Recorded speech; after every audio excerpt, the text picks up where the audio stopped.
गंगानगर में सुमन अपने बेटे योगेश, बहू मीना और बेटी शीला के साथ रहा करती थी। मीना ने लॉयर की पढ़ाई की होती है और वो जॉब करना चाहती है। सुनो जी, मुझे एक डिटेक्टिव एजेंट के यहाँ जॉब मिल रही है। जॉब? वो भी डिटेक्टिव का? अरे ओ बहू, कोई जॉब करने की जरूरत नहीं है। अरे तुम जॉब करोगी तो घर का काम कौन संभालेगा? मीना घर के कामकाज पर ही ध्यान देने लगती है। सुमन भी उसे काम पर लगाए ही रखती है। इधर शीला कुछ ज्यादा ही वक्त कॉलेज में बिताने लगती है। अरे इतनी रात हो गई, कहाँ थी तुम बेटा अब तक? फोन भी नहीं लग रहा था तुम्हारा। माँ वो हमारी एक्स्ट्रा क्लासेस चल रही है ना, और फोन की ना बैटरी खत्म हो गई थी। अरे तो किसी और के फोन से इन्फॉर्म कर देती माँ, और मुझे कितनी चिंता हो रही थी। धीरे धीरे शीला रोज ही देरी से घर आने लगती है। कभी पढ़ाई का बहाना बनाती तो कभी कुछ और। देखो शीला, इस तरह चला तो मैं तुम्हारा कॉलेज बंद करवा दूंगा। ऐसा मत बोलिए ना, मैं समझाती हूँ इसको।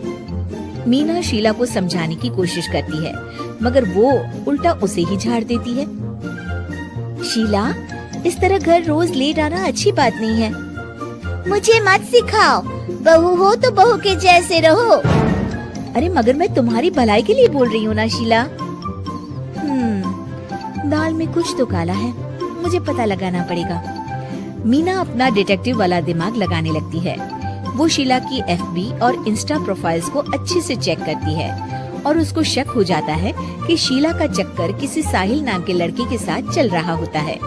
वो शीला को समझाने की कोशिश करती है। शीला, वो लड़का अच्छा नहीं है, उसे छोड़ दो तुम, उसे छोड़ दो तुम। मेरे मामले में ज्यादा घुसने की कोशिश मत करो। वैसे भी मैं उसको भैया और माँ से मिलाने ही वाली थी। हाँ। थोड़े दिन बाद शीला का बीएफ साहिल अपने पिता के साथ उसका हाथ मांगने आ जाता है। मैं शीला से बहुत प्यार करता हूँ और उससे शादी करना चाहता हूँ। जी, मेरा बेटा और शीला एक दूसरे को अच्छे से जानते हैं। मेरा बेटा बहुत ही जल्द दुबई काम के लिए जाने वाला है। दुबई? हाँ, मेरी नौकरी लग गई है वहाँ। अगर आप लोगों को ऐतराज ना हो तो हम इन दोनों का रिश्ता कर देते हैं। सीमा दुबई का नाम सुनकर प्रभावित हो जाती है और योगेश से सलाह मशवरा करके रिश्ते के लिए हाँ बोल देती है। अजी, अब जब बच्चों ने एक दूसरे को पसंद कर लिया है तो हम कौन होते हैं मना करने वाले? आप तो उसके दुबई जाने से पहले ही शादी तय कर दीजिए। हे भगवान, क्या हो रहा है ये सब? बस दुबई का नाम सुनते ही माँ जी उनकी बातों में आ गई। मुझे ही कुछ करना पड़ेगा। अब सुनिए जी, आपको नहीं लगता माँ जी ने रिश्ता तय करने में जल्दबाजी कर दी है? हाँ, सो तो है। बस मुझे तो ये लग रहा है कि हमें पहले लड़के और उसके परिवार की अच्छे से जांच पड़ताल करनी चाहिए। तुम माँ के फैसले पर शक कर रही हो मीना? नहीं नहीं जी, मेरा वो मतलब नहीं था। तो और क्या मतलब था? चुपचाप अपने काम पर ध्यान दो और घर की मुखिया बनने की कोशिश मत करो। हे भगवान, ये ऐसे नहीं मानेंगे, मुझे ही कुछ करना होगा। मीना अपना डिटेक्टिव माइंड लगाती है और साहिल और उसके परिवार के बारे में पूरी तरह से जांच पड़ताल करती है। तभी साहिल के पापा उनके घर कॉल करते हैं। जी, वो साहिल की दुबई जाने की टिकट करवा रहा था।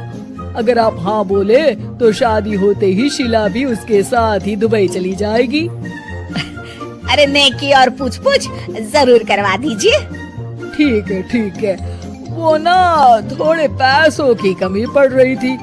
आप बस 1 लाख रुपए ट्रांसफर कर दीजिए हमारे अकाउंट में। जी जी जरूर, बेटी की खुशी के लिए कुछ भी। मीना सब सुन रही होती है। माँ जी, ये आप क्या कर रही हैं? हम उनको अच्छे से जानते भी नहीं हैं। अरे तू चुप कर, हर वक्त टोक लगाती रहती है। मीना को जांच पड़ताल करने पर एक बहुत बड़ा सबूत मिल जाता है। माँ जी, मैंने आज तक आपसे कुछ नहीं मांगा, मगर आज कुछ चाहती हूँ आपसे। अरे बोल भी दे। वो मेरी एक दोस्त है ना जिसका नाटक है, मैं चाहती हूँ आप सब भी चले वो देखने। अच्छा, बस इतनी सी बात? ठीक है। और अगले दिन शाम को सब तैयार होकर नाटक देखने जाते हैं। स्टेज से पर्दा उठता है और सभी देखकर हैरान हो जाते हैं कि स्टेज पर कोई और नहीं बल्कि साहिल और उसके पापा ही होते हैं। अरे साहिल यहाँ कैसे? माँ जी, वो साहिल नहीं मयंक है और उसके साथ उसके पापा नहीं बल्कि सह कलाकार सिद्धार्थ है, जिसे वो अपना पापा बनाकर हमारे घर ले आया था और वो नाटक कंपनी में ही काम करता है। वो साहिल बनकर आपको चीट कर रहा था। हे भगवान, अरे ये सब क्या है? माँ जी, इतने दिनों से दोनों का पता लगा रही थी मैं, तब मुझे इन सब बातों का पता चला। हमें हे भगवान, अरे ये सब क्या है?